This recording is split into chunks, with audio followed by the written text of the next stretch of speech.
Oh, guys. We are going to finish Genesis not this evening, but this week. If it's the last thing I do, we're going to finish Genesis. We're almost done. We're really so close. I had my dinner today at like 4. Did chores, already watched my evening movie. What the time? It's only 6:20. So, why not? I was kind of writing a little bit today, finishing up the book, getting into a bunch of things at the end of Genesis, so we might as well just keep up the pace here and stay on track so we're not covering Genesis for another week. So let's go ahead and get into this. As we know, Jacob returns back to the land of Isaac, right? So hold on one second. God said to Jacob, I'm sorry. Yes, Jacob returns back to the land of Isaac, his father, and it was Isaac and Esau were his two main children, right? His two biological sons. So let's go ahead and learn about Dinah, which was a daughter of Jacob. Mind you, this part is going to be a little triggering, but we're going to move on from it pretty quickly. Maybe not triggering for everybody, but maybe for some. Just a forewarning. But let's go ahead and read a quick quote. I'll love you, dear. I'll love you till China and Africa meet, and the river jumps over the mountain, and the salmon sing in the street.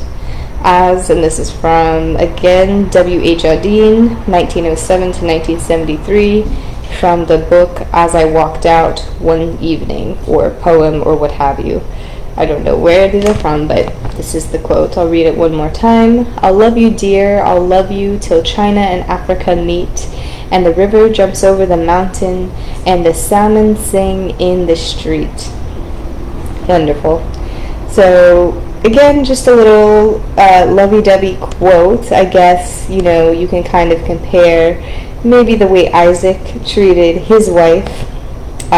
She had since passed, as we know, but just kind of like the love of family is really what I'm getting from this, if we were to draw it to this reading today, and how, family will ride for you. Although, it seems like a little bit opposite, right? Because it's saying, I love you until China and Africa meet, and the river jumps over the mountain, and the salmon sing on the street. That might be forever, right? That might be just a very long time, or in a way, never, because those things are a little impossible. But with love, anything is possible. So I'll love you until forever. The love between a family, right? Let's go ahead and get into this segment here, part 10. Now Dinah, the daughter of Leah, had born to Jacob. Well, I'm sorry. This is Jacob's daughter, not Isaac's daughter. I apologize for misleading you guys. But anyways, now Dinah, the daughter Leah had born to Jacob. That there. Went out to visit the women of the land. When Shem, the son of Hamor, the Hivite, the ruler of that area, saw her, he took her and raped her. Oh no. Meanwhile, Jacob's sons had come in from the field as soon as they heard what had happened. They were shocked and furious because Shem had done an outrageous thing in Israel by sleeping with Jacob's daughter, a thing that should not be done. They put Hamor and his son Shem to the sword, and took Dinah from Shem's house and left. The sons of Jacob came upon the dead bodies and looted the city where their sister had been defiled. So again, a big no-no. Obviously, you never take advantage of an unconsenting woman. We know that is true to this day. And then there are consequences, right? And then there's also just a no-no in general, right? To not ask permission of the family to go ahead and pursue. So yes, big no-no. Anyways, kind of move past that just a little bit. And then God said to Jacob, go up to Bethel and settle there.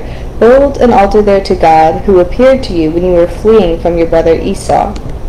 So now God is telling him He's like, build an altar there to the God who appeared to you when you were fleeing from your brothers. So we talked about that strange man, right? Apparently that was him that appeared to him.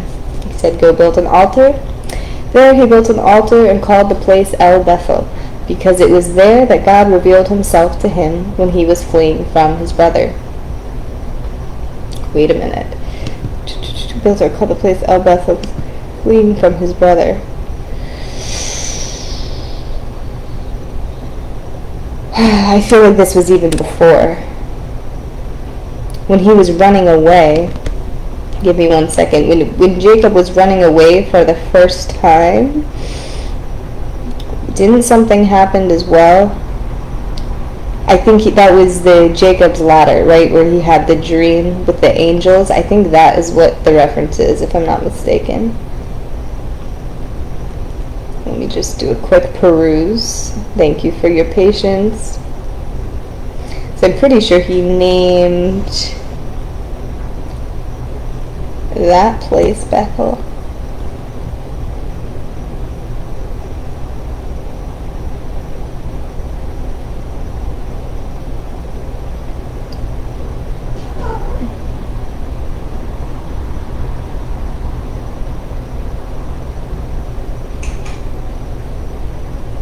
Anyways, yes, he had two instances, right?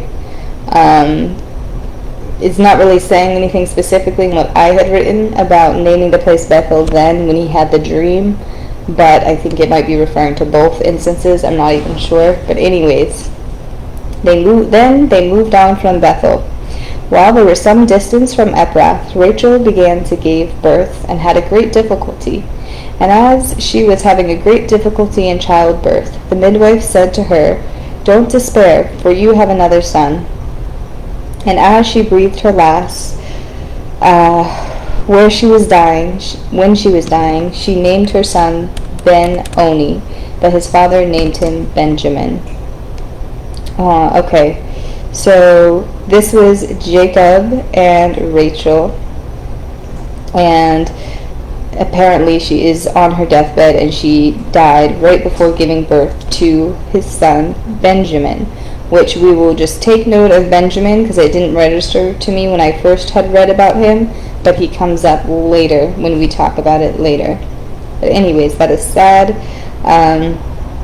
Jacob came home to his father Isaac and Mamre, so many typos, in Mamre near Kiriath Arba, that is Hebron, where Abraham and Isaac stayed.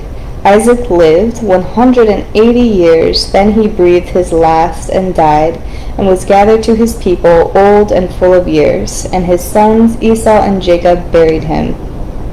So this is the end of Isaac. He had finally passed away at 180 years. We talk about these great lifespans that had taken place, but it wasn't even anything compared to what happened in the past.